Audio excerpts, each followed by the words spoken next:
Okay, so our next passage is experiments. This one's more like lifeguarding. You want to check out the variables, know what's going on. It takes a little more time than data, but to the questions in less than a minute.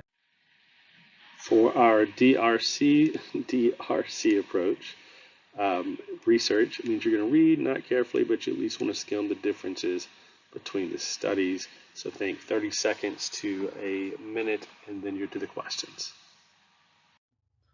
So a typical acid-based indicator is of a compound that will be one color of a certain pH and a different color of a higher pH. In the small range between those is the transition range. Students studied 5 indicators using a well plate.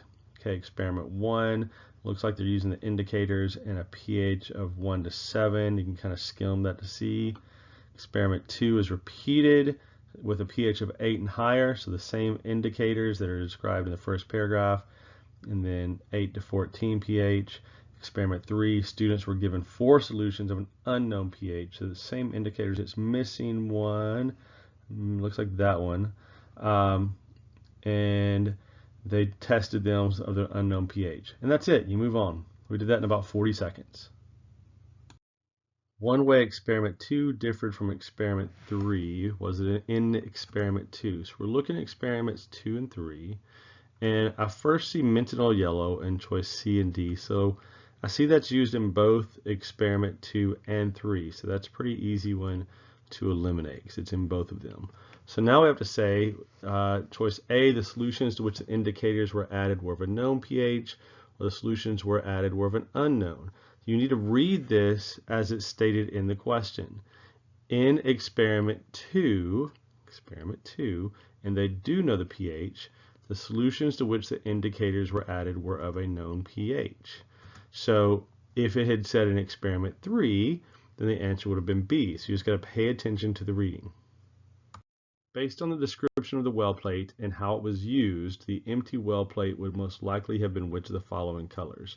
So the description is in the second paragraph. It says a well plate, a plate containing a matrix of round depressions. So it's something they're dropping liquid into. And how it was used is in the next paragraph, described in experiment 1, where the students are adding a drop of liquid to see what color it changes. So this is really a science, knowledge, art question. If you're adding liquid to a plate and you want to see what color it changes, you want it to be white. Any of the other colors, you want to be certain what color it was. So blue, if you had a blue plate and it changed to red, it would look purple. Based on the results of experiment 1 and 2, which of the following is a possible transition range for curcumin? So find experiment 1 and 2 and curcumin. We want to see where it transitions, and it does between 7 and 8. So our answer has to be between 7 and 8, which is C. A chemist has 2 solutions, one of a pH 1 and one of a pH 6. Based on the results of experiments 1 and 2, could indigo carmine be used to distinguish between these 2 solutions? Well, we really only need experiment 1 because it has pH 1 and 6 on it. Experiment 2 has 8 and above. So find indigo carmine, experiment 1 and 6. We see at 1 it's blue, and at 6 it's blue. So it could not be used to distinguish because it's blue at both 1 and 6. The indicator propyl red, and notice that's in italics, and ACT will put things in italics in the question if it's new information, has a transition range of pH 4.6 to 6.8 if, suppose Y question, you're going to have to think about it, if propyl red had been included in experiments 1 and 2, it would have produced results most similar to those produced by which of the 5 indicators, and really just 4 because we only have 4 choices. So experiment 1, we're going to look at pH of 4 to 6. We want to find one that has a transition range in that area, and we see it there. Rocerin blue goes from red to purple, so it would be most similar to Rocerin blue. A student claimed that solution 3 has a pH of 7.3. So let's look at solution 3, and then a pH of 7.3, so that's going to be in experiment 1. Are the results of experiment 1 to 3 consistent with this claim?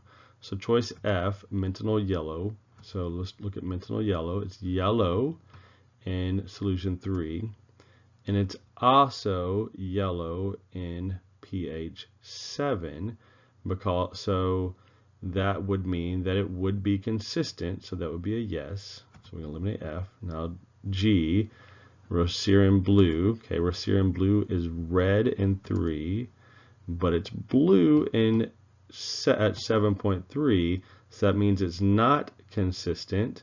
So that would mean that no, because in solution 3, blue was red. It's kind of an odd way to state that one, can be confusing.